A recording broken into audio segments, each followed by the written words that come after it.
بھائی ہم بھی مانتے ہیں کہ ایک ہے، وہ الگ بات ہے کہ وہ پتھروں کے بنے ہوئے بتوں کو بھی کچھ اختیارات، لیکن اصل تو کیا ہے؟ ایک ہے۔ سکھ بھی کہتے ہیں کہ اصل خدا کتنے ہیں؟ اوریجنل ایک ہی ہے۔ تو جب یہ جو میں نے دلائل دیے کہ بھئی ماں کی چھاتیوں میں دودھ کس نے پیدا کیا، کون ہے جو گٹلی سے تناور درخت بناتا ہے، یہ سارے سافٹ ویئر جو انسٹال ہوئے ہیں، یہ خود بخود تھوڑی ہو رہا ہے، سارا کام ہو نہیں سکتا خود بخود۔ تو وہ ہندو نے کہا کہ بھائی اس کو تو ہم بھی، تو سارے دھرم جتنے بھی ہیں وہ سب ایک ہی ہیں، کوئی فرق نہیں ہے، لہذا جوڑ کی بات کرنی چاہیے۔ بھائی سب مسلمان آپس میں بہن بھائی ہیں تو ہیں ہی، تو سب مسلم اور غیر مسلم بھی آپس میں کیا ہیں؟ بہن بھائی ہیں، یعنی بھائی بھائی کہا لیکن ہم بہن بھائی، خواتین کو بھی شامل کریں نا۔ مسئلہ یہ کہ خواتین کو بہن بولنا آج کل لوگوں کے لیے مشکل ہو گیا ہے، اس لیے سب یہ کہتے ہیں کہ سب مسلمان آپس میں بھائی بھائی ہیں، اس لیے میں نے اس میں تھوڑا سا بڑھایا کہ سب مسلمان آپس میں بہن بھائی ہیں تاکہ ان کو بھی شامل کریں آپ۔ تو اس کو سمجھیں اچھی طریقے سے۔ یہ الزام مسلمانوں پر لگایا جاتا ہے دنیا میں کہ یہ اپنے آپ کو جنت کا ٹھیکیدار سمجھتے ہیں، صرف اپنے آپ کو سیدھے راستے پہ سمجھتے ہیں اور باقی کسی کو ماننے کے لیے تیار نہیں ہے۔ دیکھو ایک بات یاد رکھو، ہم کہتے ہیں کہ اللہ کو اللہ مانو جیسے کہ ماننے کا حق ہے۔ میں اکثر مثال دیتا ہوں، کئی بار آپ لوگ سن چکے ہیں، لیکن اگر ایک ہی مثال بار بار ریپیٹ کی جائے بات سمجھانے کے لیے تو اس میں کوئی حرج نہیں ہے۔ ایک عورت اپنے شوہر کو کہتی ہے کہ آپ میرے شوہر ہیں، آپ بہت اچھے ہیں، آپ بہت زبردست، نادرہ میں بھی میں نے آپ کا نام، یعنی اپنے نام کے ساتھ آپ کا نام لگوا دیا ہے، اور میرے پاس میرج سرٹیفکیٹ یونین کونسل والا بھی ہے اور نادرہ والا بھی ہے، پکا کام ہے، آپ میرے شوہر، ڈاکومنٹس بھی مکمل کرا لیے۔ تو شوہر بڑا خوش ہوگا، بھائی سبحان اللہ۔ تو شوہر کہے گا پھر چلو بیگم گھر چلتے ہیں۔ گھر تو نہیں جانا میں نے آپ کے ساتھ، کوئی بھی خدمت کہے، کوئی بھی کام کہے، نہیں بھائی جاؤں گی میں وسیم بھائی کے ساتھ۔ دوستی کس سے رکھی ہوئی ہے؟ کوئی بھی وسیم بھائی ہو، بھائی کوئی بیٹھے میں ہو تو معذرت، سلیم بھائی کے ساتھ، وسیم بھائی کے ساتھ، غفار بھائی، ستار بھائی، ساری دنیا کے لوگ ہیں، مرد ہیں، ان سے سلام دعا ہے، ان سے دوستیاں ہیں۔ میاں کو جب بھی میاں کہتا ہے بھائی میرے ساتھ چلو، کیا مجھے شوہر نہیں مانتی؟ مانتی ہوں، تو بھائی چلو اب چلو ہم گھومنے پھرنے چلتے ہیں میرے ساتھ، تب کہ آپ نہیں جاؤں گی میں۔ ایک دن شوہر کو غصہ آئے گا کہ اس تکلف کی کیا ضرورت تھی کہ نادرہ سے میرج سرٹیفکیٹ ہے بھائی بنوا لیا، اس تکلف کی ضرورت، آپ کو طلاق کا سرٹیفکیٹ بنوانا چاہیے تھا، ٹھیک ہے نا، آپ کو اس تکلف کی ضرورت نہیں تھی۔ تو جتنے بھی مذاہب ہیں اسلام کے علاوہ، وہ اللہ کو اس طرح سے مانتے ہیں کہ اللہ کہتے ہیں کہ ہمیں ماننے کے تکلف کی ضرورت نہیں ہے، کرنی اپنی ہے۔ انڈیا کی عدالت نے قانون بنایا کہ شادی شدہ عورت زنا کر سکتی ہے، تو اس قانون کے بننے سے اس کائنات کو بنانے والے کو غضب آیا کہ نہیں آیا؟ لیکن جب اس جج سے پوچھو بھگوان کو مانتے ہو، کہتے ہیں ہاں جی بھگوان ایک ہے، ساری کائنات کا بادشاہ وہ ہے۔ تو اللہ کہتا ہے ایسا مجھے ماننے کی ضرورت، جب قانون بناتے ہوئے قانون کو فالو کرنے میں بھی مجھے نہیں مانتے، بنانے میں بھی مجھے نہیں مانتے، بالکل مجھے اپنی عدالتوں سے، اپنی زندگیوں سے باہر نکال کے رکھا ہوا ہے، تو نادرہ میں اپنے آپ کو ہندو لکھ کے اور اپنا عقیدہ یہ لکھنا کہ ہم ایک بھگوان کو مانتے ہیں، اس تکلف کی ضرورت نہیں، اور اسلام اس تکلف کو مانتا بھی نہیں ہے۔ اسلام کہتا ہے یہ ماننا قیامت کے دن آپ کو اللہ کے عذاب سے نہیں بچا سکتا۔ تو اللہ کو ماننے کا جو آج کل تصور دنیا میں ہے نا، وہ اتنا کمزور ہے، اتنا کمزور ہے کہ وہ ماننا اور نہ ماننا برابر۔ دنیا میں حقیقی معنوں میں اللہ کا جو انٹروڈکشن ہے وہ اسلام کے علاوہ کسی اور نے پیش نہیں کیا، اور اسلام اللہ کی کو جو انٹروڈیوس کراتا ہے نا، وہ صرف جنرل نالج کے لیے نہیں، یہ بہت اہم پوائنٹ کی بات ہے، اس کو سمجھیں، وہ صرف جنرل نالج کے لیے نہیں، وہ یہ بتانے کے لیے کہ جب اس کی یہ صفات ہیں تو پھر اس کے مقابلے میں بولو بھائی کوئی بھی نہیں، اسی کی ماننی ہے، چاہے اس کے لیے گردن کٹانی پڑ جائے، چاہے اس کے لیے مالی نقصان ہو جائے، چاہے اس کے لیے پوری دنیا کو چھوڑنا پڑ جائے، پوری دنیا کو ناراض کرنا پڑ جائے، کیونکہ جب اللہ لا الہ الا هو الحی القیوم، آیت الکرسی میں اللہ نے ایک ہی آیت میں اپنا جتنا تعارف کروایا ہے، پورے قرآن میں کسی ایک آیت میں اتنا جامع تعارف نہیں ہے۔ بھائی الحم سے لے کے والناس تک کئی آیتیں ایسی ہیں جن میں اللہ نے اپنی پہچان کرائی ہے کہ میری کیا صفات ہیں, میں کون ہوں. ارے بھائی کوئی بھی مشہور آدمی ہوتا ہے تو چینل والے اس کا انٹرویو لیتے ہیں نا, بھائی آپ اپنے بارے میں بتائیں کہ آپ کون ہیں. تو جب وہ خود بتاتا ہے تو وہ زیادہ اوتھینٹک ہوتا ہے. دوسرے بتا رہے ہو کہ یہ ہے یہ ہے, تو چینل والے کہتے ہیں بھائی وہ تو لوگ کہہ رہے ہیں, آپ ذرا خود اپنا تعارف کروائیں. مشہور علماء یا مشہور ایکٹر جو ہوتے ہیں یا اداکار یا کھلاڑی, ان کا بڑا اچھا تعارف کروایا جاتا ہے تو وہ خود جو اپنے بارے میں بتاتے ہیں وہ سب سے زیادہ کیا مستند کہلاتا ہے وہ. تو اللہ نے بھی قرآن میں اپنا تعارف بھی کروایا, اپنے احکامات بھی بیان کیے, میں کن چیزوں سے خوش ہوتا ہوں یہ بھی بتایا, کن چیزوں سے ناراض ہوتا ہوں یہ بھی بتایا, مرنے کے بعد دوبارہ زندہ کروں گا یہ بھی بتایا. لیکن کئی آیتوں میں اپنا تعارف بھی کروایا کہ میں کون ہوں. جب تعارف ہوگا تو پھر ہم جس کا تعارف ہمارے سامنے آتا ہے تو پھر ہم اس کی بات غور سے سنتے ہیں. یہ بھی عجیب بات آپ کو بتا دوں, لوگ آج کل شخصیت کو بالکل بھی فوکس نہیں کر رہے. ایک ٹیکنیکل پوائنٹ کی بات ہے, لوگ کہتے ہیں بات دیکھو بندہ نہ دیکھو. یہ غلط ہے, بات بھی دیکھنی ہے اور بندہ بھی دیکھنا ہے, کیونکہ بہت سے الٹے آدمی ایسے تمیز سے بات کرتے ہیں کہ آپ ان کی باتوں سے علم نہ ہونے کی وجہ سے متاثر ہو جاتے ہیں. دیکھو ایک آدمی ہیلتھ سے متعلق, صحت سے متعلق عجیب عجیب باتیں کر رہا ہے, بڑی مدلل, تو آپ دیکھیں گے کہ یار یہ ڈاکٹر بھی ہے یا نہیں, پتا چلا یہ تو چپڑاسی ہے کہیں, تو اس کے چینل کی کوئی ویلیو رہے گی ہے بھائی؟ بولیں گے یار جتنی مرضی کر رہا ہے. اس لیے ویلیو ختم ہو جائے گی کہ آپ کہیں گے کہ بھائی ہم چونکہ ڈاکٹر نہیں ہیں تو ہمارے لیے یہ فیصلہ کرنا کہ یہ صحیح کر رہا ہے یا غلط, یہ فیصلہ کرنا ہمارے لیے مشکل ہے. ہو سکتا ہے لفاظی ہو سکتا ہے کیا ہو, لفاظی ہو, گھما رہا ہو بات کو, توڑ موڑ رہا ہو الفاظ کو, حوالے دے رہا ہو, وہ حوالے صحیح ہوں لیکن وہ حوالے بھی غلط لوگوں کے حوالے ہوں, یا وہ حوالے ہی نہ ہو سرے سے, یا ان کا وہ مفہوم ہی نہ ہو, یا ہو سکتا ہے یہ حوالے صحیح ہیں لیکن اس کے مقابلے میں بھی دلائل ہیں جو یہ ہمارے سامنے پیش نہیں کر رہا. تو دنیا میں تو یہ بات سب کی سمجھ میں آتی ہے, تبھی کوئی میڈیکل یعنی علاج کے لیے کسی چپڑاسی پہ بھروسہ نہیں کرتا, کسی موچی پہ بھروسہ, کسی رکشا چلانے والے پہ بھروسہ نہیں کرتا کہ یار یہ اس کے ہاتھ میں بڑی شفا ہے, یہ کلینک کھول کے بیٹھا ہے, اگرچہ رکشے والا ہے لیکن یار ٹیکا لگایا تھا میں ٹھیک ہو گیا تھا. کبھی بھی نہیں. تو دین کے معاملے میں بھی ایسا ہے کہ دیکھا جاتا ہے کہ یہ, میں نہیں کہہ رہا کسی کی ذاتیات میں گھسیں, یہ دیکھا جاتا ہے اس کے پاس جو علم آیا ہے اس کے ذرائع کیا ہیں, کہاں سے آیا علم اس کے پاس, کدھر سے حاصل کیا, اس کے بزرگ کون ہیں, اس کے مشائخ کون ہیں. سمجھ میں آ رہی ہے بات؟ کن لوگوں سے علم حاصل کیا, جن سے علم حاصل کیا اس سے پہلے کے جو لوگ ہیں ان کو اس پر اعتماد بھی ہے یا نہیں ہے, کیونکہ فوق کل ذی علم علیم, ہر علم والے سے اوپر بھی ایک علم والا ہے. تو اس سے زیادہ عالم بھی تو ہوں گے نا, وہ اس کے بارے میں کیا رائے رکھتے ہیں. اگر وہ سب کہہ رہے ہیں غلط ہے تو پھر آپ چاہے کتنے حوالے دے دو, حدیثوں کے بھی قرآن کی آیتوں کے بھی, تو اس سے متاثر ہونے کی ضرورت نہیں ہے. یہ دلائل سب کے پاس ہوتے ہیں, اور بیوقوف بنانا چورن ہر آدمی بیچنا جانتا ہے. تو چورن اکثر انہی لوگوں میں بکتا ہے جن بیچاروں کو خود چورن کی تمیز نہیں ہوتی کہ اوریجنل چورن کیا ہوتا ہے اور 2 نمبر وہ بیچ رہے ہوتے ہیں. تو بسوں میں دیکھو نا جو چورن بیچ رہا ہوتا ہے کیسے ادھر ادھر گھمائے گا, گلے کو صاف کرتی ہے, پھیپڑوں سے بلغم کو خارج کرتی, کوئی گولی ٹیبلٹ بیچ رہے ہوتے ہیں, قیمت صرف 5 روپے. میں جب نیو کراچی میں کچھ دن میں نے امامت کی ہے تو وہاں ایک دیگ لے کے ایک آدمی گھومتا تھا, 16 مسالوں سے تیار کردہ بریانی, روزانہ ہمارے گھر کے باہر سے آواز آتی ہے, 16, قیمت صرف 5 روپے, قیمت صرف 16 مسالوں سے تیار کردہ بریانی, قیمت صرف 5. کئی دن ہو گئے ہم سن کے کان پک گئے. میں نے کہا 5 روپے میں چاول نہیں آتے یار, لیکن ظاہر ہے انسان متاثر ہوتا ہے, ہم بھی متاثر ہو گئے. ہم نے کہا ٹرائی کر کے دیکھنے میں کیا, جب 16 مسالے, پتہ چلا 16 مسالے ہی تھے اس میں چاول کہیں کہیں خال نظر آ رہے تھے, وہ 16 مسالے ہی تھے بس, خال کہیں چاول کا کہیں کہیں نظر آ جاتا تھا. وہ اب بیچارہ آپ بھی جانتے ہوں گے, سب لوگ جانتے ہیں, کافی مشہور تھا وہ, بہرحال اللہ اس کے رزق میں برکت دے, غریب آدمی تھا. تو یہ دیکھنا پڑتا ہے کہ یہ بات کرنے والا, بولو بھائی کون ہے, اس کا علمی بیک گراؤنڈ کیا ہے, کہاں سے اس نے علم حاصل کیا.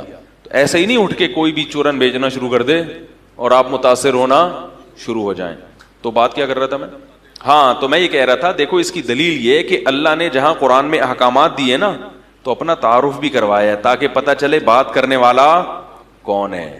حالانکہ اللہ نے قرآن میں جتنی باتیں کی ہیں وہ باتیں بڑی مدلل ہیں، مضبوط ہیں، لیکن اس کے باوجود اللہ نے اپنا انٹروڈکشن بھی کروایا کہ بھئی میں کہہ رہا ہوں، لہذا یہ اس بات کو تمہیں اہمیت سے لینا پڑے گا. تو تعارف اس لیے کروایا تاکہ پتہ چلے کہ کہنے والا کون ہے. جب کہنے والے کا سمجھ میں آتا ہے نا کون ہے تو پھر اس کی بات کی ویلیو بڑھ جاتی ہے. ہمارے ہاں کہنے والے کو تو دیکھا ہی نہیں جاتا. میں یہ نہیں کہہ رہا کہ صرف کہنے والے کی شخصیت کو دیکھیں، بات کو بالکل ہی نہ تولنے کی کوشش کریں، یہ بھی غلط ہے. بعض کہنے والے صحیح ہوتے ہیں مگر بک جاتے ہیں دنیا کی خاطر. مستند علماء ہوتے ہیں، بہت اچھے ہوتے ہیں، مگر لالچ میں آ کے الٹے کام شروع کر دیتے ہیں. تو پھر وہ اس کا ایک آپ کو معیار بتاتا ہوں. اس معیار بتانے میں میرے بیان پر ایک لوگوں کو اشکال ہوتا ہے، اس کا بھی جواب ہو جائے گا. ابھی میں نے بیان کیا تھا دمبے کی چربی کے فضائل بیان کیے تھے میں نے جمعے کے بیان، کہ بچوں کو یہ جو تیل کھلا رہے ہیں اس کے بجائے کیا کھلاؤ؟ چربی. خود بھی وہی کھاؤ. تو فیس بک پر اور یوٹیوب پہ تو کھلا تبصرہ ہوتا ہے. تو لوگوں نے مجھے یہاں بھی آ کے کہا کہ ہم نے جس ڈاکٹر سے بھی کہا، ڈاکٹر نے کہا یہ مفتی کیا کر رہا ہے؟ غلط گائیڈ کر رہا ہے لوگوں کو. بات آ رہی ہے سمجھ میں؟ چربی کھانے کی چیز بہت خطرناک، بہت ڈینجرس.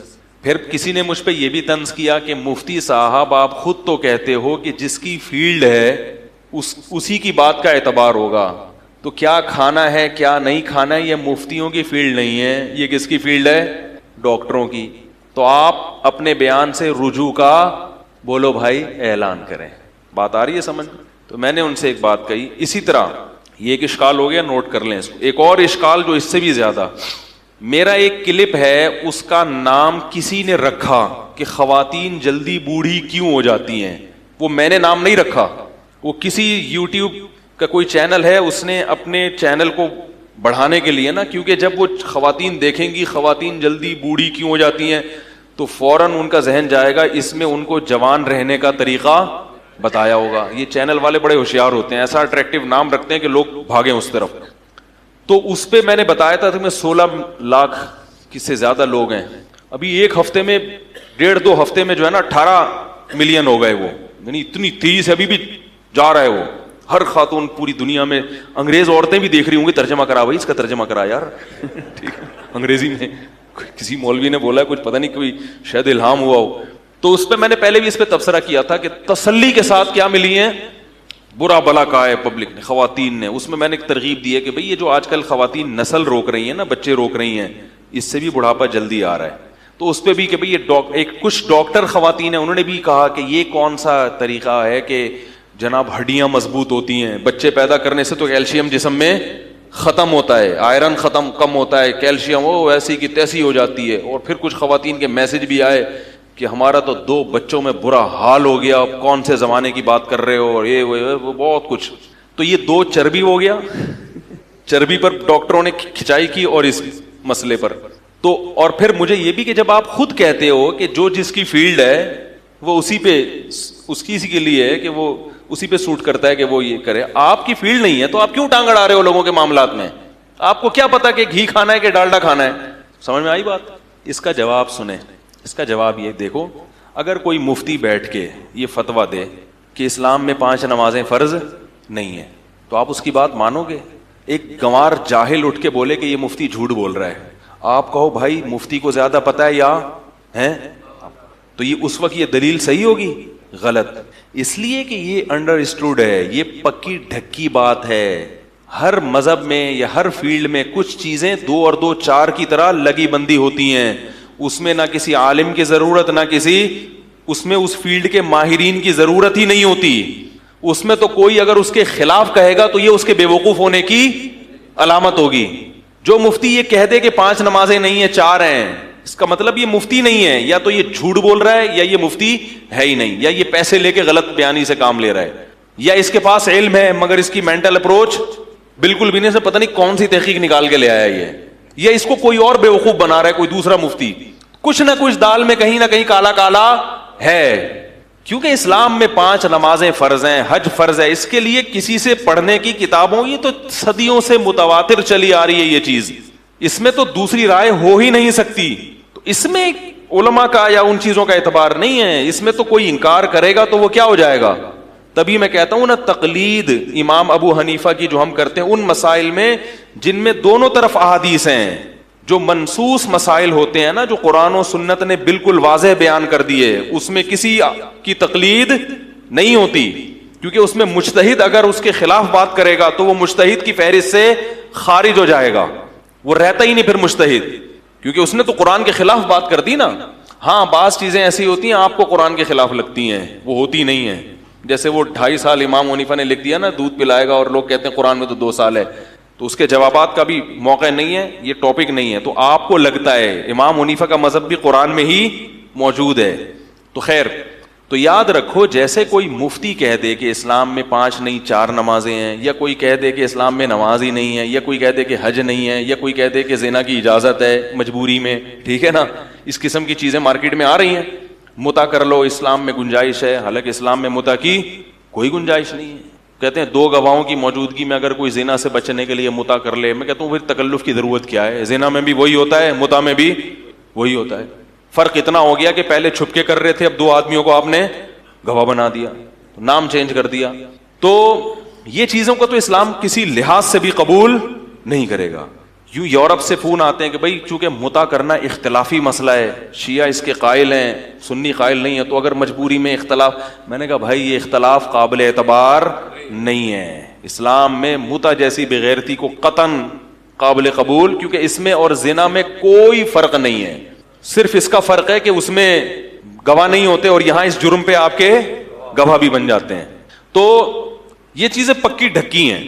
تو اسی طرح یاد رکھو, میڈیکل سائنس کی کچھ چیزیں ایسی ہیں جو بالکل پکی ڈھکی ہیں, اس کے کچھ اصول بھی ایسے ہیں. وہ اصول کیا ہے کہ فطرت کبھی غلطی, بولو بھائی, نہیں کرتی. جو قدرت نے آپ کی نیچر بنائی ہے نا, اس کے خلاف کسی ڈاکٹر کے کہنے سے, ابے بول لو یار, نہیں چلو. ڈاکٹر آپ کو نیچر کے خلاف لے جا رہا ہے, اس کو خود علاج کی ضرورت ہے, خود اس کو کسی لیبارٹری میں رکھواؤ. بھائی کیا باتیں کر رہا ہے. ابھی مجھے لوگ کہتے ہیں, ڈاکٹر کہتے ہیں اتنے گلاس پانی پیو. میں نے کہا کیوں ڈاکٹر کیوں کہہ رہے ہیں؟ بھائی جتنی پانی کی ریکوائرمنٹ ہے نا, وہ باڈی خود بخود, یہ تو ہزاروں سال سے یہ جو بیسک چیزیں ہیں نا انسان کی, اس کے لیے اللہ نے انسان کو ڈاکٹروں کا محتاج. ہاں کوئی بیمار ہو جائے, کولیسٹرول بڑھ جائے, پھر ڈاکٹر کہیں کہ اتنا پانی پیو تاکہ یہ شوگر لیول کم ہو, وہ ایک الگ. نارمل آدمی کی بات کر رہا ہوں جو بیمار نہیں ہے, اس کو پانی پینا کتنے گلاس ہے یہ ڈاکٹروں سے پوچھ کے پیے گا, بیمار ہو جائے گا. سمجھ میں آ رہی ہے بات؟ کیونکہ باڈی کی ریکوائرمنٹ کم ہے, ڈاکٹر نے 25 گلاس بول دیے, 25 پی کے بیڑا غرق ہو جاتا ہے گردوں کا. تو کیونکہ یہ چیز خود بخود قدرت نے, بولو بھائی, پانی بنیادی, آکسیجن بنیادی ضرورت ہے یا نہیں ہے؟ اب آپ کے ڈاکٹر صاحب میں نے دن میں کتنی دفعہ سانس لینا ہے؟ بھائی جتنا سانس لینا ضروری تھا آٹومیٹک قدرت نے. یہ لوگ بھی یہ بھی کرتے ہیں. ہمارے ایک دوست کہتے ہیں میں 1.5 روٹی کھاؤں گا. میں نے کہا کیوں؟ کہہ رہے ہیں, میں نے کہا بھائی جتنی بھوک ہے نا اس حساب سے کھاؤ. کبھی 1.5 کی ہوتی ہے, کبھی 2 کی ہوتی ہے, کبھی 3 کی ہوتی ہے. اب دیکھو, ایک میں نے بیان کیا تھا کہ لوگ پوچھتے ہیں سونے کا سب سے بہترین ٹائم کون سا ہے. اصل یہ کہ جب نیند آ رہی ہو. بات آ رہی ہے سمجھ؟ لیکن اس نیچرل ٹائم کو لوگوں نے بگاڑ دیا ہے, سوتے نہیں رات کو. تو پھر ہم یہ کہتے ہیں کہ مصنوعی طریقے سے کہ بھائی پہلے رات کو جلدی, ورنہ اوریجنل جو نیچر کا ہے نا بنایا ہوا ٹائم, اس کو صحیح کریں. اسپیکر کو, مائک کو کیا ہو گیا؟ کھانا کھانے کے بعد انسان کو نیند آتی ہے, تبھی دوپہر کا کھانا کھاؤ تو شریعت بھی کیا کہتی ہے, تھوڑی دیر سو جاؤ, نیند آئے گی. رات کو بھی اس لیے کہتے ہیں کہ کھانے میں اور سونے میں زیادہ وقفہ, بولو نا, نہیں ہونا چاہیے. کیونکہ جب آپ کھانا کھاتے ہیں نا رات کو ایک دم غنودگی چڑھتی ہے, اس وقت سو گئے تو اچھا ہے. ہمارے مائک کا پتہ نہیں کیا مسئلہ ہے, یہ اللہ ہدایت دے یار, سیٹنگ پہ آن کے نہیں دے رہا.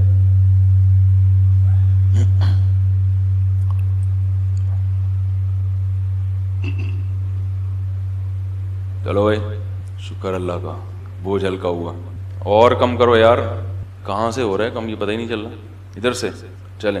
اب دیکھیں, ایک بات یاد رکھیں, میں نے اس پر بیان کیا تھا نا کہ یہ جو چربی ہے نا, چربی جو جانور کے گوشت کے ساتھ اللہ نے پیدا کی ہے, یہ بلا وجہ پیدا نہیں کی ہے. اور دمبے کی چکی میں پورا گھی کا ڈبہ لگا دیا ہے. پوری زندگی دمبا وہ ڈبہ ہمارے لیے اٹھائے اٹھائے گھومتا ہے. وہ اسی لیے قدرت نے کہ تم کھاؤ. اب اگر کوئی ڈاکٹر کہہ رہا ہے یہ نہیں کھاؤ, اس کا مطلب ملٹی نیشنل کمپنیوں نے بیوقوف بنایا ہوا ہے کہ نیچرل چیزیں جو قدرت نے پیدا کی ہیں, چکنائی فیٹ بھی ہمارے باڈی کی ریکوائرمنٹ ہے, تو قدرت نے جو فیٹ پیدا کیا وہ نہیں کھا رہے, اور ملٹی نیشنل کمپنیوں نے اس کو مختلف پروسیس سے گزار کے اس کا پتہ نہیں. ممکن ہے کوئی کمپنیاں ایسی ہوں جو اس کو اوریجنل کنڈیشن میں رکھتی ہوں, لیکن عام طور پہ جو ہمارے ملک میں آئل کھایا جا رہا ہے وہ تو اس کنڈیشن میں نہیں ہوتا. اس میں تو پتہ نہیں, ایک ڈاکٹر نے بتایا بلیچ بھی ڈالتے ہیں, واللہ عالم صحیح کہا اس نے, اس کو رنگ کاٹ ڈالتے ہیں اس میں تاکہ وہ ذرا خوشنما بن جائے, تو پتہ نہیں کیا کیا ڈالا جا رہا ہے اس کے اندر. تو بھائی جو قدرت نے پیدا کیا اسی کو گرم کر کے کھا لو نا, اسی کو گرم کر کے کھا لو. اور تجربے سے بڑھ کر بھی کوئی دلیل, میں نے اپنا تجربہ بھی بیان کیا تھا کہ میں معدے کا مستقل مریض تھا, میں نے دمبے کی چربی کھائی 2 مہینے, آئل چھوڑ دیا, معدہ میرا بالکل صحیح ہو گیا, ہضم ہو جاتی ہے وہ. اور اگر کسی میں کولیسٹرول پیدا ہو رہا ہے یا بیماریاں پیدا ہو رہی ہیں, پھر وہ دمبے یا اس کی چربی کا قصور نہیں ہے, وہ اس کی اپنی, کیونکہ ایکسرسائز نہیں ہو رہی. تو اگر ڈاکٹر کسی کو اس بیس پہ کہتا ہے کہ آپ کی ورکنگ بالکل بھی نہیں ہے, آپ سارا دن لیپ ٹاپ پہ بیٹھے رہتے ہیں, لہذا آپ کے لیے چربی نقصان دہ, پھر تو ٹھیک ہے, پھر تو ہم بھی کہتے ہیں کہ ہم تو کہتے ہیں روٹی بھی نقصان دہ آپ کے لیے, کھائیں نہیں, آپ بہت تھوڑا کھائیں, کیونکہ ورکنگ نہیں ہے نا. پھر تو جو بھی کھائیں گے دھماکے کے ساتھ پھٹیں گے, اس کو یوٹیلائز ہو نہیں رہی وہ, تو کبھی ایک دن پھٹیں گے آپ. چربی کھائیں گے تو جلدی پھٹیں گے, کیونکہ اس میں ظاہر ہے وہ زیادہ طاقتور چیز ہے, تو وہ چربی بھی پیدا کرے گی. تو بچوں کو کھلائیں, بچوں کی گروتھ ہوگی. تو یہ جو ڈاکٹر بعض سب جن لوگوں نے مجھے بتایا کہ وہ ڈاکٹر کہہ رہے ہیں وہ فلانا کہہ رہے ہیں, اسی طرح یاد رکھو عورت کو جو قدرت نے بنایا ہے اس کی بہت ساری ذمہ داریاں ہیں. ان میں ایک ذمہ داری نسل کو بڑھانا, یہ نیچر نے اس کے ذمہ لگایا ہے, یہ ڈاکٹروں نے نہیں لگایا, یہ فطرت نے دیا ہے. تو یہ ہو نہیں سکتا کہ اس میں اس کی صحت خراب ہو جائے. بات آ رہی ہے سمجھ میں؟ یہ ہو نہیں سکتا. اگر وہ روکے گی تو صحت خراب ہوگی, کیونکہ روکنا فطرت کی مرضی کے خلاف ہے, وہ نیچر سے بغاوت کر رہی ہے. نیچر کے خلاف چل کے آپ اپنی باڈی کو کبھی بھی خوش نہیں رکھ سکتے. رہا یہ مسئلہ کہ کیلشیم کم ہو جاتا ہے, وہ تو ہم بھی مانتے ہیں کم ہوتا ہے, لیکن قیامت تک کے لیے کم نہیں ہوتا. وہ جب کھائے گی پیے گی ریکوری ہو جاتی ہے دوبارہ. میں لاہور میں اپنی نانی سے مل کے آیا ہوں, ابھی میں لاہور گیا تھا 1 دن کے لیے, کیوں یوں واپس آیا ایک دم. تو ہمارے نانا کی بہن, چچا زاد بہن یا خالہ زاد بہن, 88 سال ان کی عمر ہے, اور الحمدللہ 88 سال پہ کہتے ہیں کہ بریک لگ گئی ہے. یعنی یہ بڑھ رہی ہیں مگر ماننے کے لیے تیار نہیں. ماشاء اللہ ان کے پتہ نہیں 8 یا 10 بچے, کتنے بچے تھے ان کے, کافی بچے ہیں ان کے. میں جب ان سے ملنے کے لیے گیا تو بڑی خوش باش پراٹھا کھا رہی ہیں صبح. جن کے گھر میں ٹھہرا ہوا تھا وہ میرے کزن لگتے ہیں, ان کی عمر ہوگی 25-26 سال. انہوں نے صبح ناشتے میں پراٹھے سے ایوائڈ کیا. انہوں نے کہا بھائی میں آج کل یہ پراٹھے شراٹھے میں نے کیا کیے ہوئے, چھوڑے ہوئے. اور جب ہم اپنی نانی سے ملے 88 سال, جو کم سے کم رپورٹ کے مطابق, ٹھیک ہے نا, کیونکہ وہ اس زمانے میں لوگ یاد تو رکھتے, ان کے بیٹے نے بتایا کم از کم 88 کی تو ہیں یہ, ٹھیک ہے نا. تو پراٹھا کھا رہی ہیں بھنے ہوئے گوشت کے ساتھ, اور پورا پراٹھا آخری لقمے تک انہوں نے کھایا ہے. نظر کمزور تھی, شوگر بھی ہے نا, شوگر کی وجہ سے نظر میں, تو ایسے ایسے تلاش کر رہی تھی پراٹھے کا ٹکڑا کہاں رہ گیا, ایسے میں دیکھ رہا تھا. تو میں نے کہا دیکھو یہ نیچرل لائف گزاری ہے. یہ لوگ جانتے ہی نہیں تھے کہ یہ حمل روکنا کیا ہوتا ہے, یہ جانتے ہی نہیں تھے یہ لوگ. تو عزت بھی ملی ماشاءاللہ, بیٹے بھی ہیں بیٹیاں بھی ہیں, سب پال رہے ہیں گھر میں, ماں کی خدمت کر رہے ہیں, اور کتنی لمبی عمر نکال کے. یہ نیچر کے خلاف کبھی بھی آپ کی صحت. تو میں نے یہ خواتین کو نقصان پہنچانے کے لیے بیان نہیں کیا, ان کے فائدے کے لیے کیا ہے. باقی اس کا یہ مطلب نہیں کہ ہر سال پیدا کرتے رہیں, وہ آپ کی مرضی, آپ روک لیں, اور ہر سال پیدا ہوتا بھی نہیں ہے کسی کا. ہم نے تو اور میں نے اس میں یہ بھی بتایا تھا اسی بیان میں کہ میرے پاس اس پر ڈاکٹروں کے حوالے بھی ہیں, جو ڈاکٹر میڈیکل سائنس میں جنہوں نے نوبل انعام یافتہ ڈاکٹر جو ہیں, وہ یہ بات کہتے ہیں کہ عورت کی صحت اس میں ہے, روکنے میں نہیں ہے, روکنے میں صحت کی بربادی ہے.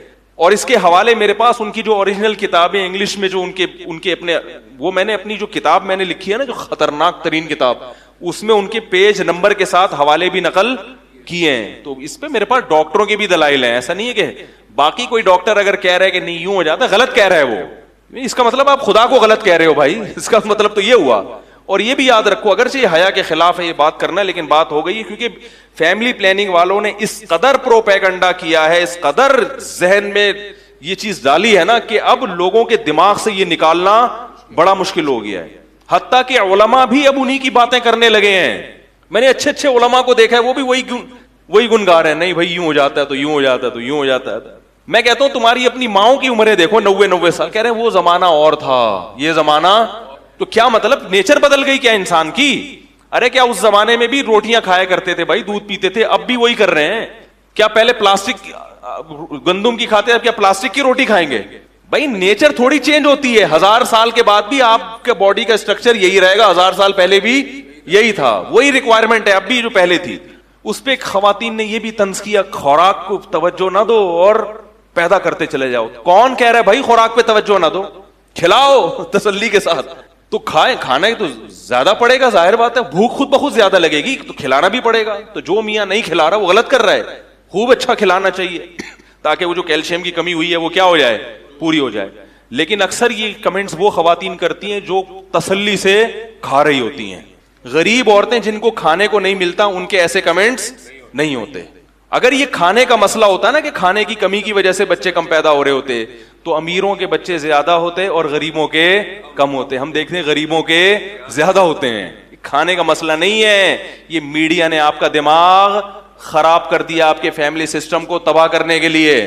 میڈیا نے آپ کو یہ غلط گنتیاں پڑھا دی ہیں. سمجھ میں میرا خیال ہے نہیں آ رہی بات. تو اب ایک آدمی بیچارہ کھری بات کر رہا ہے تو وہ پٹ رہا ہے معاشرے میں, کیونکہ سب ایک ٹریک میں بہنا شروع ہو گئے. تو بھائی ہم وہ بات نہیں کریں گے جو ساری دنیا کہہ رہی ہے, جو فطرت کی بات ہے, جو نیچر کی بات ہے, میں وہ بات کروں گا. پھر بھی آپ نے نہیں کرنے تو نہ کرو پیدا, ہم نے, لیکن مانو تو ہی کہ مفتی صحیح کہہ رہا ہے. نہیں آ رہی میرا خیال ہے بات, مانو. باقی اگر کسی خاتون میں کوئی ایسا کیس ہو گیا کہ اس کو وہ بالکل ہی حالت نہ ڈالو, تو ایسے کچھ کیس تو ایسے ہوتے ہیں کہ 100 میں 2-4 بیمار بھی ہوتے ہیں, تو سب کو ایک لاٹھی سے نہیں ہانکنا چاہیے. تو ہوتا ہے, ایسے بھی کیس ہوتے ہیں کہ بھئی وہ ایک بھی پیدا کرے گی تو اس کا نقصان ہو جائے گا. باقی ایک آخری بات میں کر کے اپنے اصل ٹاپک کی طرف آتا ہوں. دیکھو یہ قدرت نے جو عورت کو جو پریگنینسی ہوتی ہے نا, اگر وہ نہ ہو تو بلڈ ہر مہینے مینسز میں ضائع ہو جاتا ہے. بات آ رہی ہے سمجھ میں؟ ہر مہینے 6-7 دن جو بلیڈنگ ہوتی ہے نا, اس میں وہ انرجی کیا ہو جاتی ہے ساری ضائع. پریگنینسی ہوتے ہی وہ بلیڈنگ رک جاتی ہے. یہ قدرت بتا دیتی ہے کہ اگر تمہیں پریگنینسی نہیں ہوگی تو تمہاری انرجی کو میں اس طرح سے ضائع کر دوں گا, کیونکہ اللہ نے تمہیں نسل بڑھانا, جہاں بہت سارے کام ہیں اس میں ایک کام تمہارا کیا ہے, نسل بڑھاؤ. اگر نہیں بڑھاؤ گی تو انرجی اس طرح سے کیا کروں گا, ضائع. اور ایک ڈاکٹر کی بات آپ کو بتا رہا ہوں, اس نے کہا عورت کی انرجی مینسس کی جو بلیڈنگ ہوتی ہے اس میں زیادہ ضائع ہوتی ہے, پریگنینسی میں کم ضائع ہوتی ہے. یہ ڈاکٹر کی بات کر رہا ہوں. اب صحیح کہہ رہا ہے غلط کہہ رہا ہے اللہ ہی جانے, لیکن اتنی بات تو ہے کہ یہ انرجی قدرت اسٹور ہونے نہیں دیتی, وہ ضائع کر دیتی ہے. تو اس لیے قدرت کے کاموں میں ٹانگ اڑانے کی چندہ ضرورت نہیں ہے. چاہے کچھ بھی ہو, نیچر کبھی بھی چینج نہیں ہوگی. اور اس کے جو روحانی نقصانات ہیں عورت کو, وہ تو بہت زیادہ ہیں. بڑھاپے میں ترستی ہیں, یہ جوانی ہمیشہ برقرار نہیں رہتی. تھوڑے دن میں آپ کو اولاد کی ضرورت پڑے گی, تو ایک آدھ ہو گیا وہ مزہ نہیں ہے اس میں, صحیح ہے نا, گھر بھرا ہوا ہونا چاہیے. اور اس پہ بہت سارے اشکالات ہیں. ابھی میرا ٹاپک پھر چینج ہو جائے گا کہ تربیت کیسے کریں گے اور کھلائیں گے کہاں سے, وہ ایک الگ ٹاپک ہے. ایک ہندو نے کمنٹ کیا, کہہ رہے دنیا کا سب سے بڑا مسئلہ ہی اس وقت آبادی ہے, اور اس مفتی کو دیکھو کیا ترغیبیں دے رہا ہے لوگوں کو. کہ دنیا کا تو سب سے بڑا مسئلہ ہی کیا ہے, آبادی. یہ تمہیں کس نے بتایا کہ دنیا کا سب سے بڑا مسئلہ آبادی ہے؟ بھائی تو میڈیا نے پروپیگنڈا کیا ہے نا. امریکہ کے ہاں سب سے بڑا مسئلہ آبادی نہیں ہے, وہ چاہ رہے ہمارا گروتھ ریشو بڑھے. انڈیا کو اس نے یہ پٹیاں پڑھائی ہوئی ہیں کہ تمہارا سب سے بڑا مسئلہ کیا ہے, آبادی ہے, کیونکہ وہ ایشیائی ملکوں کی آبادی بڑھنے سے ان ممالک کی معیشت ادھر منتقل ہو جائے گی. تو یہ گنتیاں ہیں جو سکھائی ہوئی ہیں. میں آپ کو ایک فارمولا بتاتا ہوں, آبادی بڑھنا کسے کہتے ہیں, سمجھ میں آ رہی ہے بات؟ دیکھو ہم جب دیکھتے ہیں نا کہ آبادی, ایک صاحب نے کہا پہلے ہی پاکستان میں 20 کروڑ انسان ہے, اللہ کا واسطہ یہ مولوی کیا باتیں کر رہا ہے بیٹھ کے, 20 کروڑ کی آبادی تو بڑھ گئی, ابھی بچے زیادہ کہاں جائیں گے ہم. یہ سب کیا ہے, ڈائلاگ ہیں, جو گنتیاں ان کو فیملی پلاننگ والوں نے سکھائی ہوئی ہیں. دیکھو 20 کروڑ ہوں یا 1 ارب ہوں, زیادہ افراد کہتے کس کو ہیں؟ آپ کے پاس 1000 گز کا بنگلہ ہے, اس میں 5 افراد ہیں, اس میں کتنے افراد ہیں؟ یہ تھوڑے ہیں یا زیادہ ہیں؟ یہ تھوڑے ہیں. 1000 گز کے حساب سے کیا ہیں؟ تھوڑے, بہت تھوڑے ہیں. آپ کے پاس 80 گز کا گھر ہے, اس میں 20 افراد ہیں, یہ کیا ہیں؟ بہت زیادہ ہیں. اور یہی 20 افراد جب 1000 گز میں ہوں گے تو بہت زیادہ. کیپیسٹی اور وسائل وسائل اور کیپیسٹی کے اعتبار سے اگر گروتھ ریشو زیادہ تیزی سے بڑھ رہا ہو, وسائل کی سپیڈ بڑھنے کی کم ہو اور گروتھ ریشو زیادہ ہو, تو یہ خطرناک ہے, کیونکہ اس کا مطلب وسائل مستقبل میں کم پڑ جائیں گے اور ان وسائل کو استعمال کرنے والے زیادہ. ماہرین معیشت یہ کہتے ہیں کہ وسائل کے بڑھنے کی سپیڈ گروتھ ریشو سے کئی گنا زیادہ ہے. بہت مشکل ہے بھائی. جو جس حساب سے دنیا کی آبادی بڑھ رہی ہے نا, جو وسائل ہے نا, وسائل ان کے بڑھنے کی سپیڈ کیا ہے, زیادہ ہے. اور زمین میں اسپیس بھی ہول سیل کے حساب سے پڑا ہوا ہے. ہم اسپیس پتہ ہے کیسے, اس گلی میں اتنے افراد اگر مزید 100 پیدا ہو گئے تو کہاں جائیں گے. ابے بھائی یہ آدم علیہ السلام نے جس محلے میں گھر بنایا تھا وہ بھی یہ سوچتے کہ یار میرے 2 بچے ابھی 4 بچے, یہ جب 5 ارب ہو جائیں گے کہاں جائیں گے. اس وقت کہیں گے بھائی اس وقت 100 ملک بن چکے ہوں گے, یہ آبادی پھیلے گی, پھٹے گی, یہ آبادی دور دور جائے گی. تو ایسے ہی کراچی جیسے 1000 شہر اور آباد ہو جائیں گے, لاہور جیسے 20-25 شہر. دنیا میں جگہ بسنے کے لیے کم نہیں ہے. ہم لوگ چونکہ ایسے ایریاز میں رہتے ہیں نا, تو ہم کہتے ہیں یار اتنے کھارا در میں اتنے لٹکے ہوئے ہیں کہاں جائیں گے. ابے یہاں تھوڑی لٹکتے رہیں گے. جیسے ان کے ماں باپ کہیں اور رہتے تھے, بچے یہاں آ کے کیا ہو گئے, لٹکنا شروع ہو گئے, تو ایسے ان کی نسلیں اور کھارا در وجود میں آئیں گے اور لیاری بنیں گے بہت سارے ابھی. تو اللہ کی زمین رہنے کے لیے کام نہیں ہے, بہت بڑی زمین ہے. اس کی باقاعدہ کیلکولیشن میں نے اپنی کتاب, ایک دفعہ میں نے اس پہ ایک وہ پریزنٹیشن پیش کی تھی کہ کیلکولیشن کے حساب سے ایک انسان کو اگر زمین میں انسانوں کو پھیلا دیا جائے تو کتنی بڑی بڑی زمینیں ایک ایک انسان کے حق میں آ رہی ہیں. تو اللہ تعالیٰ اتنا غافل نہیں ہے کہ اس نے انسانوں کا ایک سسٹم تو پیدا کر دیا, لیکن اس کو پتہ ہی نہیں ہے کہ ان کو رہنے کے لیے اسپیس کتنی چاہیے تھی, کو پتہ ہی نہیں ہے. ایسا نہیں ہے, وہ غافل نہیں ہے. اور جو وسائل بڑھنے کی سپیڈ ہے وہ تو گروتھ ریشو سے کئی گنا زیادہ. آپ کو پتا ہے مالتھس ایک یہودی تھا, اس نے یہ نظریہ پیش کیا تھا تقریباً 18ویں صدی میں.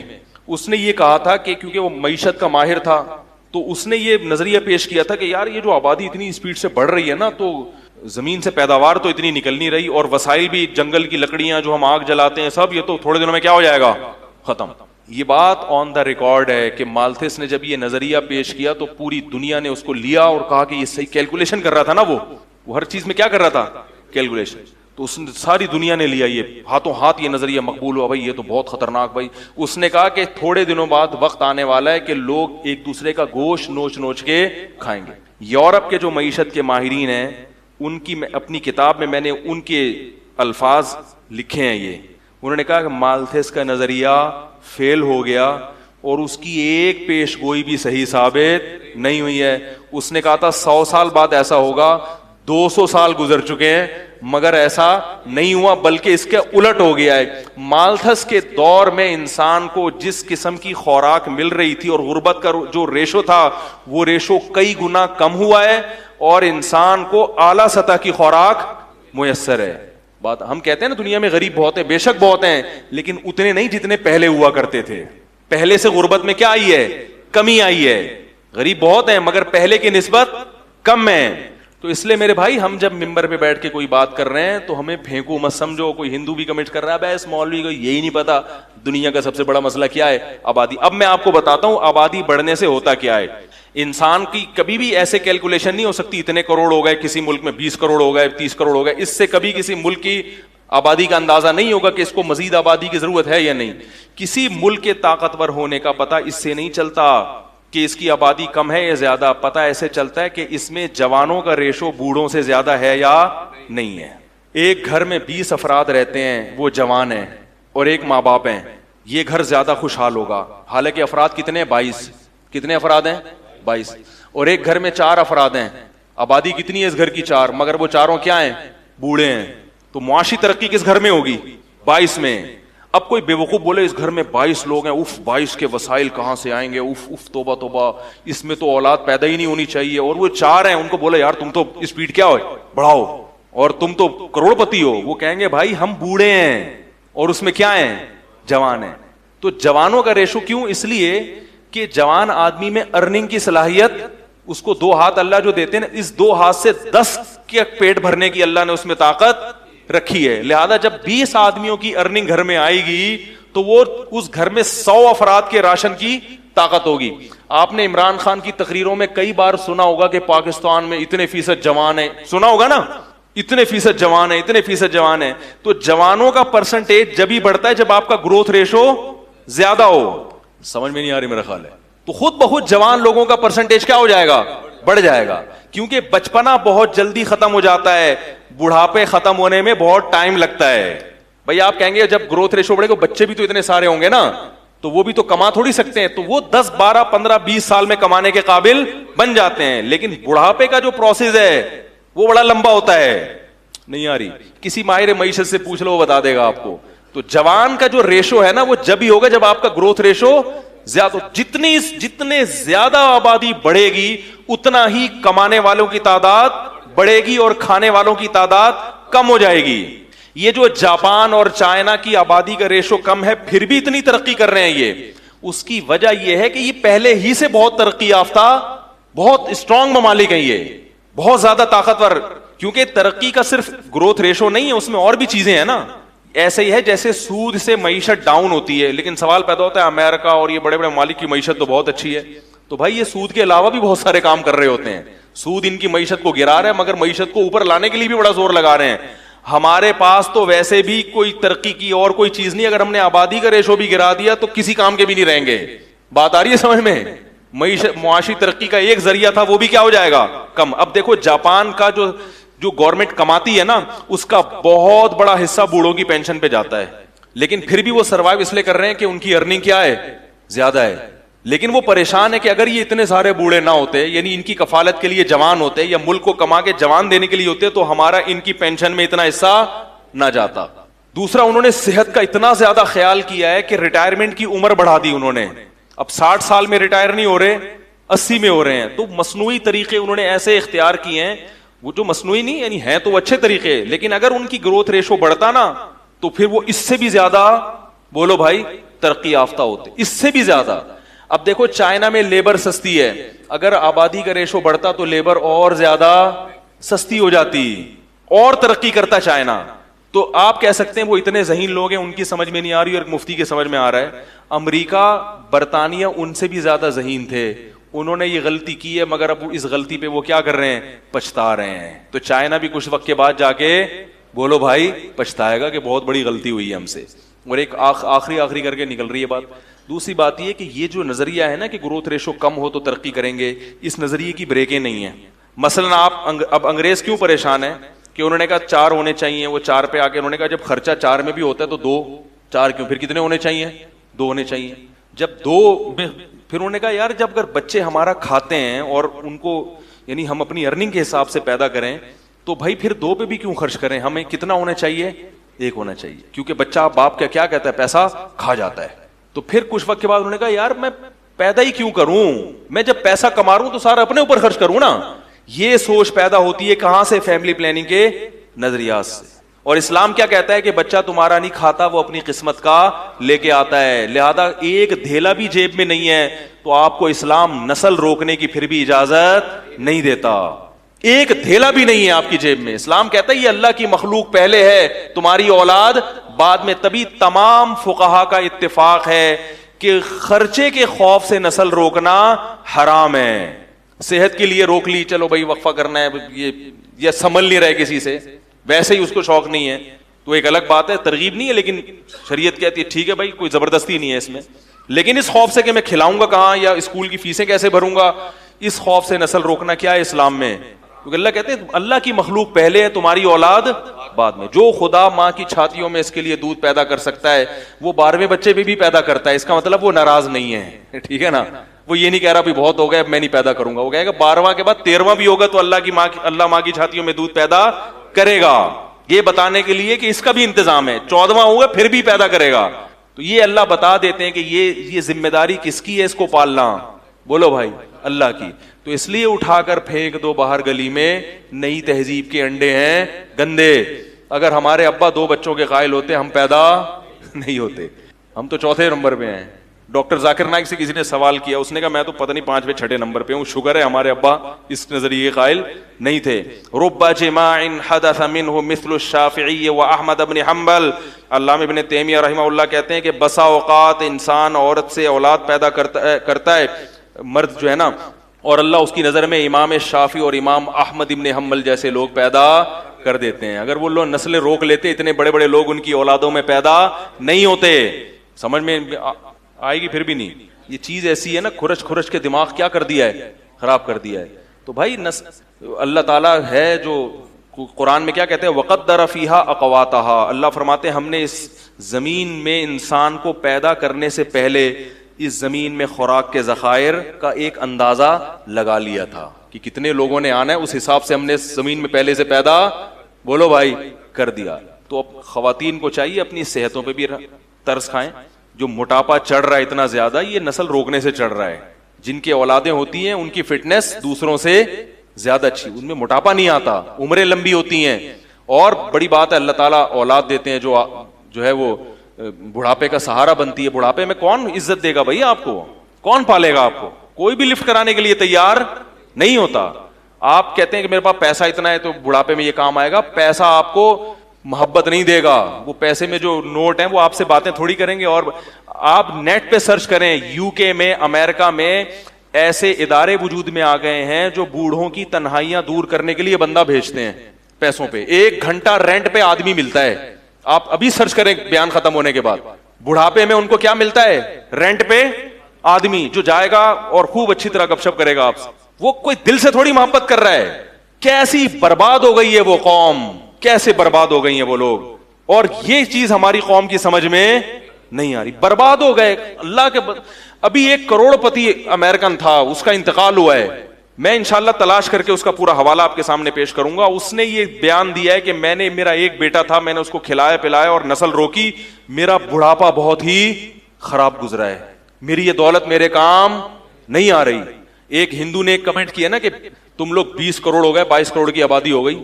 سوری پاکستانی تھا وہ, کہہ رہے ہم لوگ پاکستان میں 22 کروڑ ہو گئے, اس مولوی کو دیکھو کیا کر رہا ہے. تو مجھے خیال ہوا میں اس کو بولوں اس 22 کروڑ میں تم بھی ایک ہو. اگر یہ 22 کروڑ غلط ہیں تو تم بھی کیا ہو, بولو نا, غلط ہو. اس کا مطلب تم بھی غلط پیدا ہوئے ہو, تمہیں پیدا ہونا نہیں چاہیے تھا. ہر آدمی اپنے بارے میں کہہ رہے میں تو ٹھیک پیدا ہو گیا, لیکن یہ جو آبادی 22 کروڑ ہو گئی, جو 21 کروڑ 90,999 ہیں, یہ کیا ہیں, غلط ہیں. تو بھائی جیسے ہمارے والدین کا سب سے بڑا احسان کیا ہے کہ وہ ہماری حیات کا سبب بنے, ایسا ہی ہمارا اگلی جنریشن پہ سب سے بڑا احسان کیا ہوگا کہ ہم ان کو زندگی دینے کا سبب بنے ہوں گے. سمجھ میں آ رہی ہے نا, انگلش میں تو نہیں باتیں کر رہا میں. تو جو بھی یہ بات کرے نا کہ اتنی آبادی غلط ہے, تو اسے بولو پھر اس غلط میں تم بھی ہو. ٹھیک ہے, تمہارا پیدا ہونا بھی کیا تھا, غلط تھا, کیونکہ اس آبادی میں تم بھی ہو. وہ کہتے ہیں آبادی بڑھنے سے غربت ہوگی, تو اس غربت کا سبب تم بھی بن رہے ہو. تو بھائی وہ کہے گا کہ بھائی میں ہم ہی تو ہیں اس کائنات کے لیے, اللہ نے ہمیں تو بنایا ہے نا. دیکھو جب آپ کے گھر میں مہمان آتے ہیں اور وہ کھانا نہیں کھا رہے, وہ کہیں گے ہم نے کھانا کھایا تو کم پڑ جائے گا, تو میزبان کہے گا بھائی کم پڑے گا تو کم پڑنے کے لیے تو ہم نے بنایا ہے, تمہارے لیے بنایا ہے. تو یہ اللہ نے کائنات بنائی کس کے لیے, انسانوں, اسی کو روک رہے ہو کہ یہ نہ آئے. ٹھیک ہے نا, تو اس کو بچا کے کرنا کیا ہے, چند لوگوں کے مفاد ہیں کہ وہ ارب پتی بننا چاہتے ہیں. اچھا یہاں بھی ایک بات بتاؤں, معیشت میں جو توازن پیدا ہوتا ہے نا, وہ بھی گروتھ ریشو بڑھنے سے ہوتا ہے. کیونکہ جب آپ کی نسل زیادہ ہوگی تو جائیداد کیا ہوگی, کئی لوگوں میں, بولو بھائی, ڈیوائڈ ہوگی. یہ موضوع بڑا ٹیکنیکل ہے, اس پر ایک بیان کر چکا ہوں, اس پر میں ابھی دوبارہ نہیں آؤں گا کہ گروتھ ریشو بڑھنے سے معیشت میں بھی کیا پیدا ہوتا ہے, اعتدال. یہ بڑا زبردست, اس میں اگر آپ ابھی دلائل دینا شروع کروں آپ حیران ہو جائیں گے کہ واقعی یہ مولوی صاحب بڑی زبردست بات کی, لیکن ابھی موضوع کیا ہو جائے گا, بالکل چینج ہو جائے گا. اور ایک آخری سے آخری بات نکلتی ہے, ایک اور بات یہ کہ یہ جو نسل روکنے کا تصور آیا ہے نا, اس سے جو جاہل خاندان ہے نا ان میں اضافہ ہوتا ہے, اور ایجوکیٹڈ لوگ معاشرے میں کیا ہو جاتے ہیں, اچھے خاندان کم. یہ انگریز نے لکھی ہے بات, اس نے لکھا ہے فیملی پلاننگ کے نظریات سے متاثر ہونے والے زیادہ تر ایجوکیٹڈ لوگ ہیں. اچھی فیملیاں جو ہے نا وہ زیادہ متاثر ہوتی ہیں, کیونکہ وہ چاہتے ہیں کہ بھائی ہمارے بچے بالکل بہت ٹائٹ قسم کے 2 ہوں لیکن تمیز کے ہوں. یہ گنتیاں سکھائی گئی ہیں, ان کا خیال ہے کہ 10 تمیز کے ہو ہی نہیں سکتے, حالانکہ ایسا نہیں ہے. تربیت کرو گے تو 10 بھی تمیز کے ہوں گے, نہیں کرو گے تو ایک بھی چور پیدا ہوگا. حقیقت ہے, آپ بڑے ملک کے بڑے بڑے چور ہیں نا, ان کے ابا اما کی رپورٹ دیکھیں ان میں آپ کو 10 والے بھی ملیں گے اور اکلوتے بھی ملیں گے. تو یہ بہت اہم پوائنٹ کی بات ہے, اس کو سمجھیں کہ جب میں نے بتا چماٹ مار دوں گا میں اگر تھوڑا سا پیچھے رہوں, مذاق کر رہا ہوں, تو یہ ایسے یوں کر کے نا بیٹھا ہوا ہوتا ہے یوں کر کے, تو مجھے کسی بات پہ غصہ آتا تو میں نے کہا ایسا نہ ہو آپ کو لگا دوں میں کھینچ کے. تو کیا کہہ رہا تھا یار میں, ہاں ایک گورے نے یہ بات لکھی ہے اور بالکل صحیح لکھی ہے. ایک گورے کی بتاؤں گا اور ایک سانولے کی بھی بتاؤں گا, یعنی اپنی, ہم لوگ سانولے ہیں نا, نہ ادھر کے نہ ادھر کے, ٹھیک ہے نا. گورے نے یہ بات لکھی ہے کہ یہ جو گروتھ ریشو, جب یہ جو فیملی پلاننگ کی مہم جب چلتی ہے کہ 2 بچے ہی اچھے, تو چونکہ اس سے زیادہ تر ایجوکیٹڈ لوگ متاثر ہوتے ہیں, وہ کہتے ہیں ہاں بھائی, اور جو ان پڑھ طبقہ ہے نا وہ اس لیے متاثر نہیں ہوتا کہ وہ کسی چیز سے متاثر ہونے کے لیے تیار, وہ کہتا ہے چھوڑو یار پیدا کرو. ان کو تو تربیت کی بھی فکر نہیں ہوتی, تعلیم کی بھی فکر نہیں ہوتی, بیویوں کی صحت کی بھی نہیں, وہ تو کہتے ہیں ہو رہے ہیں اور ہونے دو. نتیجہ کیا نکلتا ہے, جو نیچ اور گھٹیا خاندان ہے نا ان کا ریشو بڑھ جاتا ہے, اور جو اچھی فیملیاں تھی وہ آبادی کا تناسب کم ہو جاتا ہے. چور اچکے بولو بھائی زیادہ ہو جائیں گے, تو چور اچکوں کو نہ بڑھنے دو. کیا خیال ہے, جو اچھی فیملی, اگر آپ سمجھتے ہو کہ ہم اچھے خاندانی لوگ ہیں تو پھر آپ کو اپنی نسل بڑھانی پڑے گی تاکہ آنے والی امت کو کیا ہو, فائدہ ہو. یہ گورے کی بات ہے. اب ایک سانولے کی بھی سن لیں. سانولا یہ کہتا ہے کہ گروتھ ریشو روکنے سے لڑکیوں کی پیدائش کا ریشو بڑھ جاتا ہے اور لڑکوں کا ریشو کم ہو جاتا ہے. یہ بھی ایک حقیقت ہے, کیونکہ جب ہر ایک کو 2 چاہیے تو پھر اس میں ایک لڑکا لازمی چاہیے.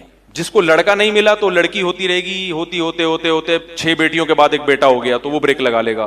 جس کے لڑکا ہو گیا وہ 2 میں ہی لگا لے گا.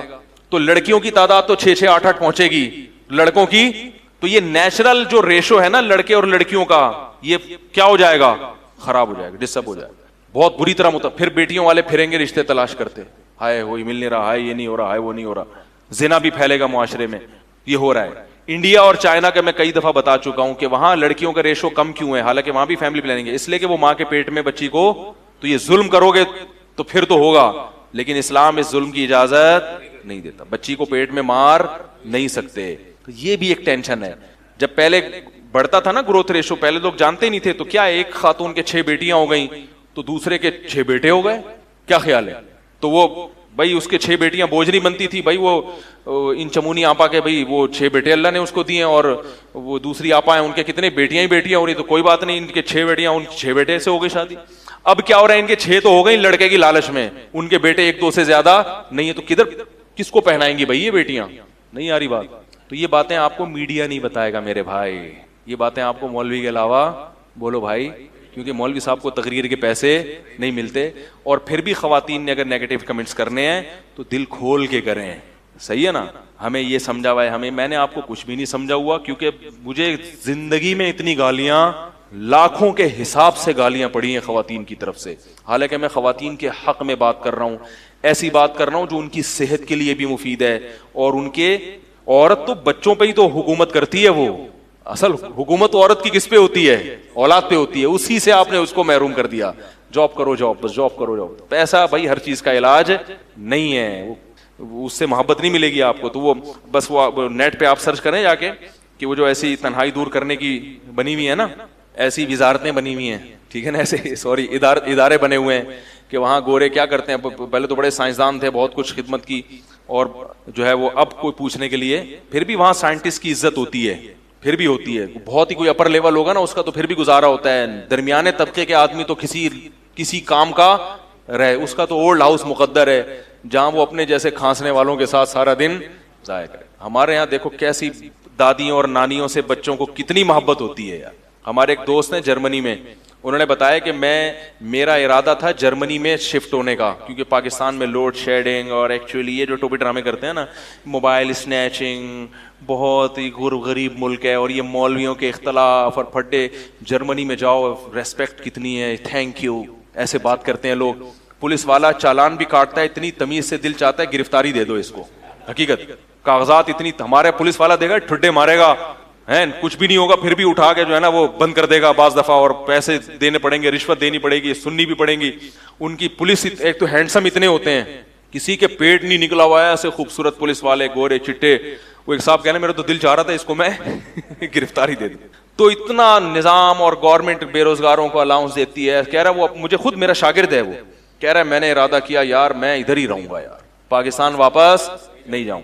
کہہ رہے پھر میں نے ایک بڑھیا کو دیکھا, ایک ڈال کو, گڑیا نہیں ہوتی, ہاں, ایک بچی کو لے کے واکر میں پارک میں گھوم رہی ہے.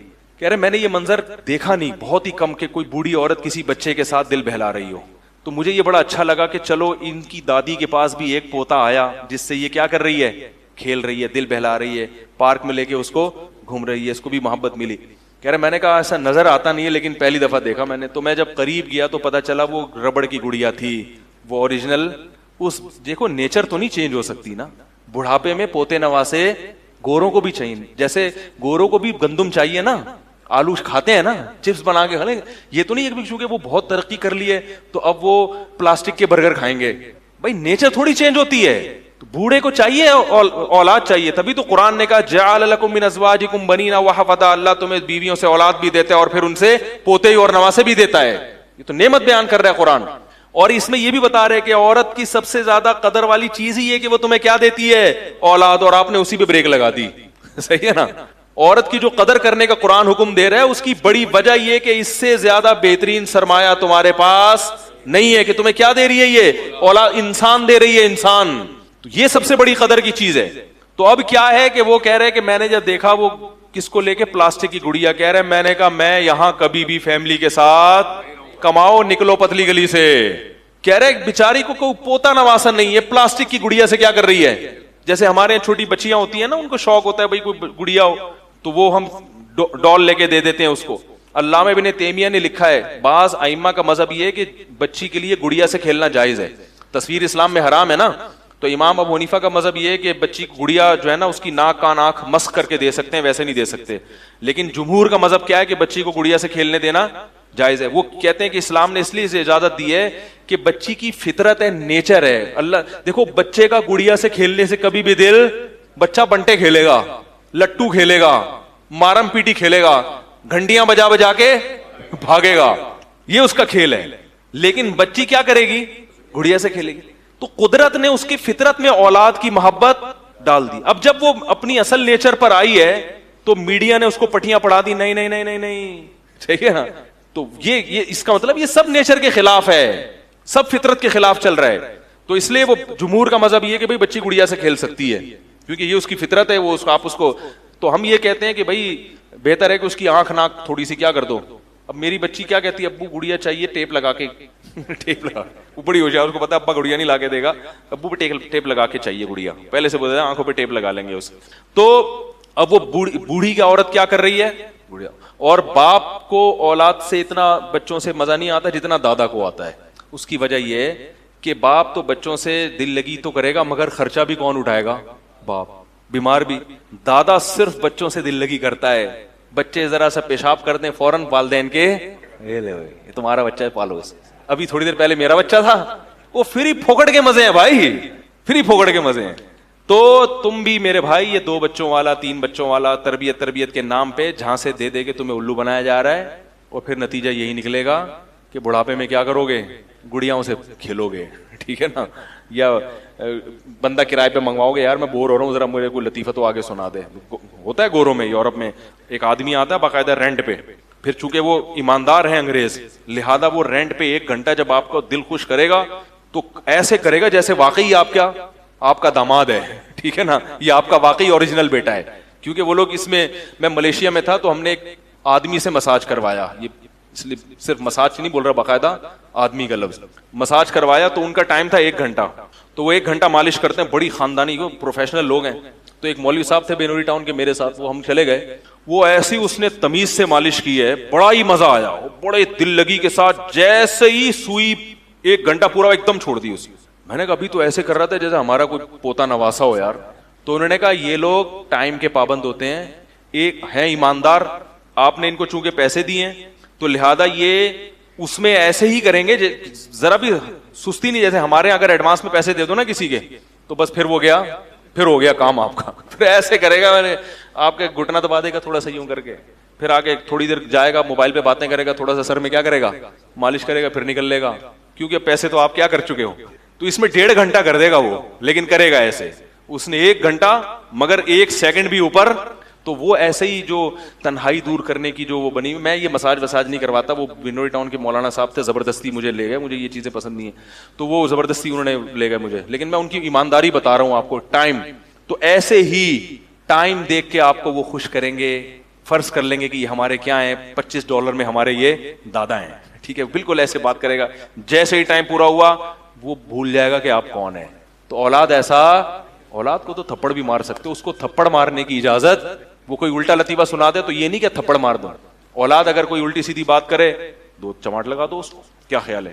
مفتی صاحب سے ہی پوچھے گا نا کہ میرے ابا نے ظلم کیا، سب بولیں گے بھائی 2 چماٹ اور کھاؤ آپ ان سے، ٹھیک ہے نا، اور آپ تو ہم سے بھی چماٹ کھاؤ، پھر آپ شکایت کیوں کر رہے ہو اپنے باپ.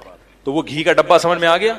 دمبے کے جو پیچھے اللہ نے گھی کا ڈبہ لگایا ہے وہ ڈاکٹروں سے پوچھ کے نہیں لگایا، ٹھیک ہے نا، لہٰذا اس کو کھانے کے لیے ڈاکٹروں سے مشورہ لینے کی ضرورت نہیں ہے. یہ بالکل انڈرسٹوڈ ہے، یہ قدرتی چیزیں ہیں، ان میں کسی ڈاکٹر کا مشورہ، ڈاکٹر اس کے خلاف بات کرے گا اس کو یا تو ملٹی نیشنل کمپنیوں سے، کیونکہ ایک عرب عالم نے بڑا اچھا مضمون لکھا ہے کہ جو چربی اللہ نے یہودیوں پر حرام کی تھی ان کے گناہوں کی وجہ سے، اس کا مطلب اس چربی میں اللہ نے کچھ رکھا ہے.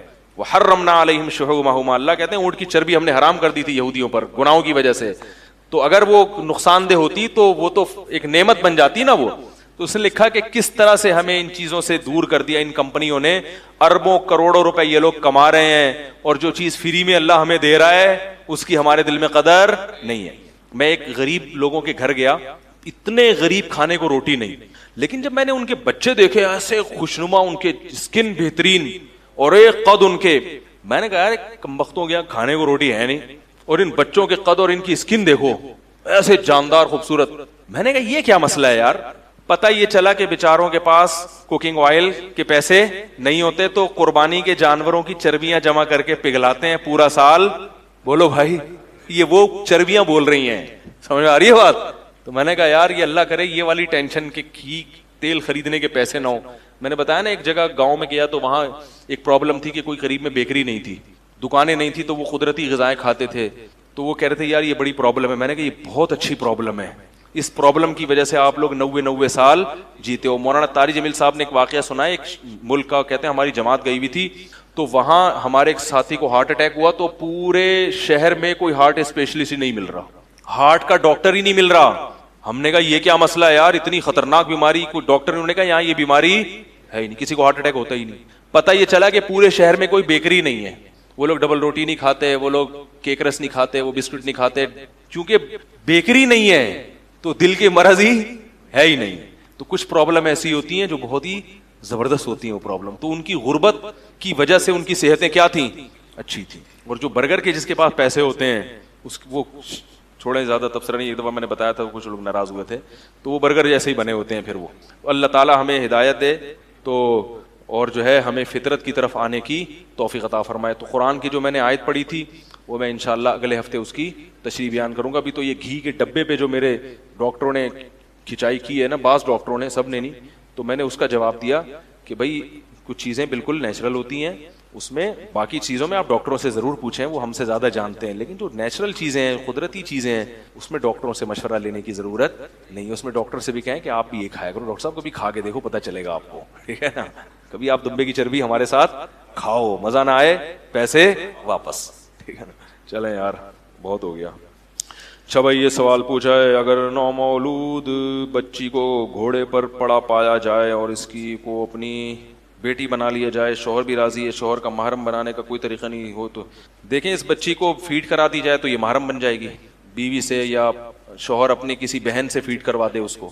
باقی یہ بہت اہم مسئلہ ہے، آج کل لوگ بچوں کی ولدیت چینج کر رہے ہیں، بہت زیادہ ہو رہا ہے یہ، بہت زیادہ.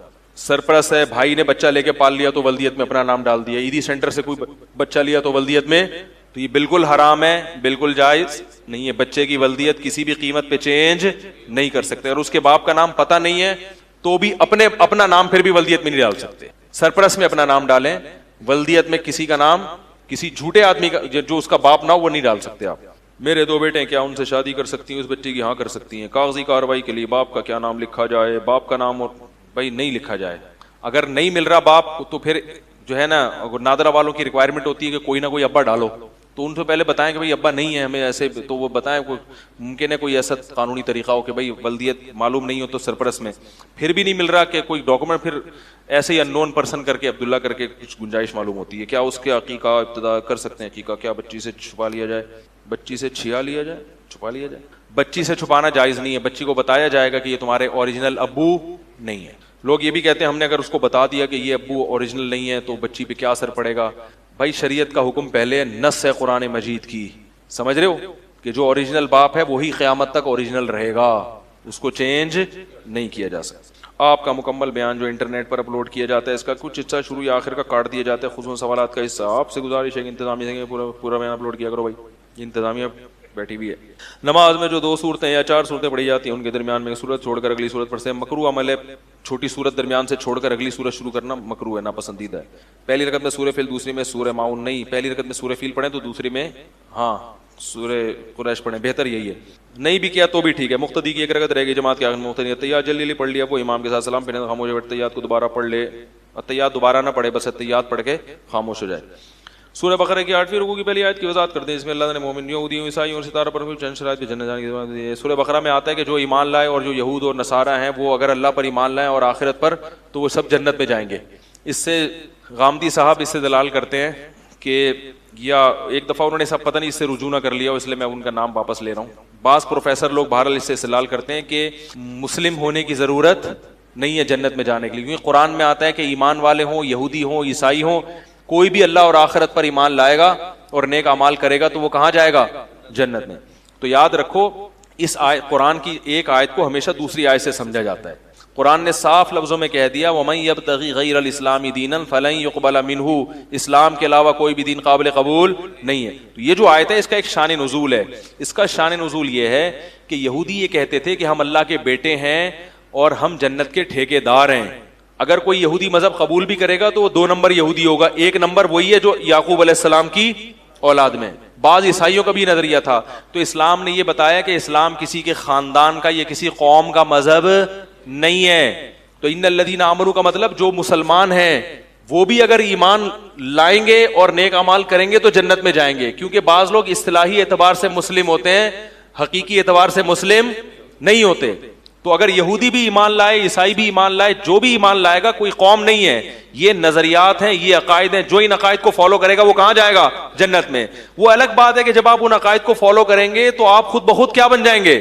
مثال کے طور پر قرآن کہتے ہیں کہ جو اللہ پر ایمان لائے اور اللہ کی توحید پر اور رسالت پر بھی اور آخرت پر بھی, تو جب کوئی یہودی کہے گا میں اللہ کو ایک مانتا ہوں اور تمام پیغمبروں کو اللہ کا نبی مانتا ہوں, تو اس میں محمد صلی اللہ علیہ وسلم بھی آ گئے اور آخرت کو مانتا ہوں, تو وہ کلمہ شہادت خود بخود کیا ہو جائے گا؟ پڑھے گا, تو وہ خود بخود کیا بن جائے گا؟ مسلم. پھر وہ یہودی رہے گا نہیں. تو یہ جو آیت ہے نا اس کا شان نزول یہ ہے کہ اسلام کسی خاص قوم کے ساتھ خاص نہیں ہے. کوئی بھی ہندو, کوئی بھی ان عقائد کا حامل ہو تو وہ کیا کہلائے, وہ جنت میں جائے گا, اور جب ان عقائد کا حامل ہوگا تو وہ خود بخود کیا ہو جائے گا؟